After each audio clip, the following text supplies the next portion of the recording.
One of your greatest weapons in this life, one of your greatest tools, one of your greatest weapons to fight and to win in this game called life is a weapon called purity. Purity. Righteousness. It's not just a lifestyle, it's a shield. And people, men who have dark clouds over them, it seems as if you have bad luck. It seems as if nothing seems to work out for you. It seems as if doors are closed for you. Crazy things are happening. Debts, no jobs, no contracts. Craziness in your life. One of the main contributors to that is sexual immorality.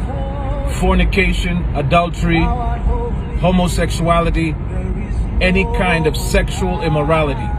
Because sex is made between a man and a woman who are married.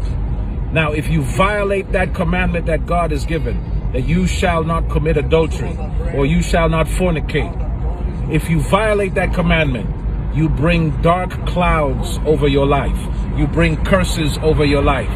You bring misfortunes over your life. If you want to be broke in life, if you want to be messed up, if you want a dark cloud to follow you everywhere you go, you sleep around with different women. Sleep around with this one, sleep around with that one. You know, like how hip hop taught us that you could sleep with different women and you be the man. You know, you be cool. You'll be the in thing. Hip hop is a liar. Pop culture is a liar. Celebrities lie. Celebrities lie every day. The truth is that if you sleep around, you will be poor, you will be broke, you will have demons covenanted to your body, because sex is a covenant. Sex is a covenant. So every time you sleep with somebody, you are covenanting with that person. Their generational curses are yours.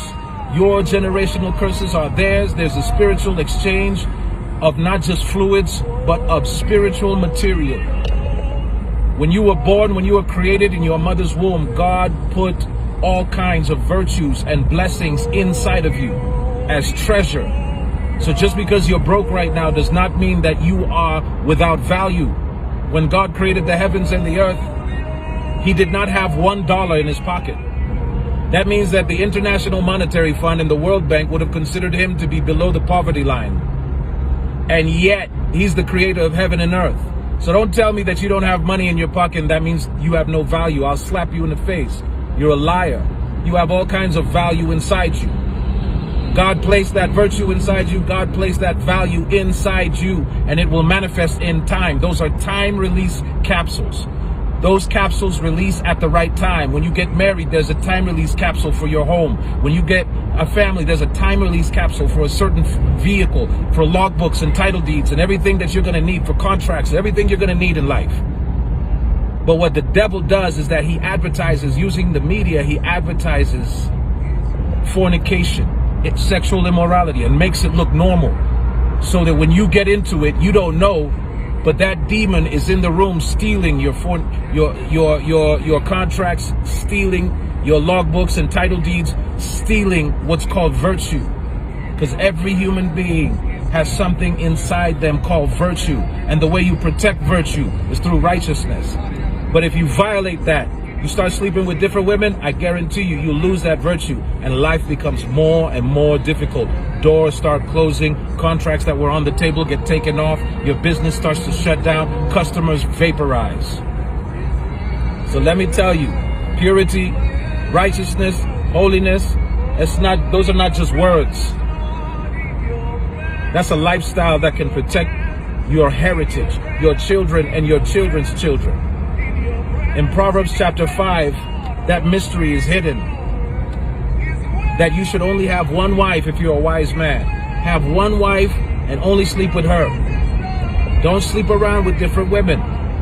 You'll be poor. You'll be busted. You'll be disgusted. The aura of favor that God has placed upon your life, it'll be taken away. Because the thief comes not but for to steal, to kill, and to destroy. That's why Jesus said, I am come that they might have life and that they might have it more abundantly. That blood of Jesus washes and cleanses you of all unrighteousness. And then the devil has no legal right to hold your blessings.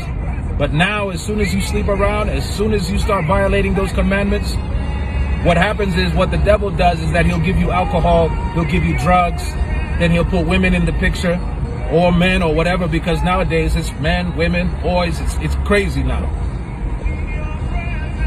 And once those things have been put into the equation, trust me, your guard is let down. You don't think sensibly anymore. The commandments become nothing. No holds barred. You cast care and caution to the wind. And the next thing you know, you start sleeping around and that spirit attaches itself to you. And it will cleave, it will covenant itself and cleave to the area of your body that you used to sin. Forgive me, we're passing through a tunnel. That same portion of your body that you used to sin, that's the place where the demon covenants itself. It cleaves. So a lot of you got demons cleaving to your private parts. And every few days, they start setting you on fire.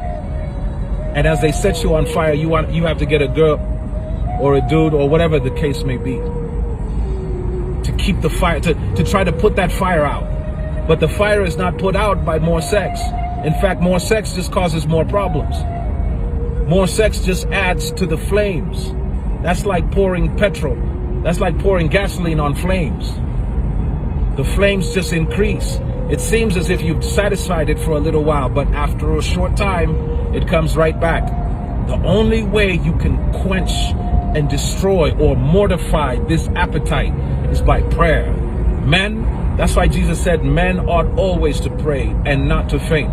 If you don't, what will happen is that temptation will overwhelm you. So those who are praying are not sinning. But those who are sinning, they're not praying. And if I were you, I'd be a man of the altar. I'd be a priest. I would learn how to stay in the presence, because a man in the presence is like a fish in the water. That's where you belong. You belong in the water. Men belong in the presence. Whenever they come out and they seek the presence of other spirits, alcohol, vodka, gin, whiskey, beer, weed, drugs, cocaine, ecstasy, MDMA, oxy, all kinds of drugs. As soon as you do that, you are inviting another spirit into your temple, into your body. And the result, I guarantee you will sleep around. And as soon as you do that, the spirits attach themselves to you. They steal your treasures. They steal your belongings. They steal everything that God has placed inside you, and life becomes more and more difficult. You might have started poor, but that doesn't mean that you don't have value inside you. When God created the heavens and the earth, He didn't have anything that this world considers to be valuable. So don't tell me that you're poor. You might not have things right now, but that doesn't mean anything. There's treasure inside of you. Guard it with righteousness. Guard it with holiness. May God bless you. My name is Bamboo. Life is spiritual.